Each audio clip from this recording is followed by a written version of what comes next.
এ দাঁড়াও।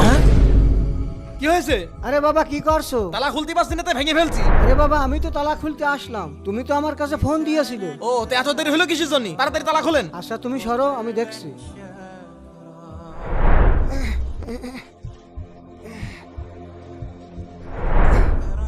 বাবা তালা খুলে গেছে। আপনার মজুরি কয় টাকা? 200 টাকা। 200 টাকা মানে? বাবা যেটা মজুরি সেটাই আমি বলছি। আপনি 2 মিনিট কাজ করেন আর 200 টাকা মজুরি দেবো মানে? বাবা তুমি আমার টাকাটা দাও, আমি চলে যাই, আমার অন্য জায়গায় যেতে হবে। আপনি বললেই হবে নাকি? বাবা আমার প্রতি জুলুম করো না, আমি এই কাজ 10 বছর ধরে করছি। বাবা কি হয়েছে? আরে ভুল করে চাবি ভিতরে রেখে দিয়েছিলাম, এই তালাটা খুলে দিয়ে আমার চাবিটা বাইর করে দিয়েছে, তাই 200 টাকা দিতে হবে। দাদু আমি অনেক কষ্ট করে তালাটা খুলে দিছি, উনি আমার টাকা দিতে চাচ্ছে না। আচ্ছা দেখি চাবিটা আমার কাছে দাও তো।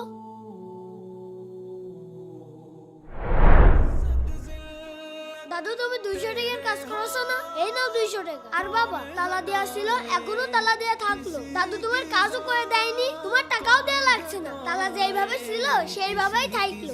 দাদু চলো। প্রিয় দর্শক, আব্দুল আওয়ালাটা কি করলো? সে কি আসলে ঠিক করেছে?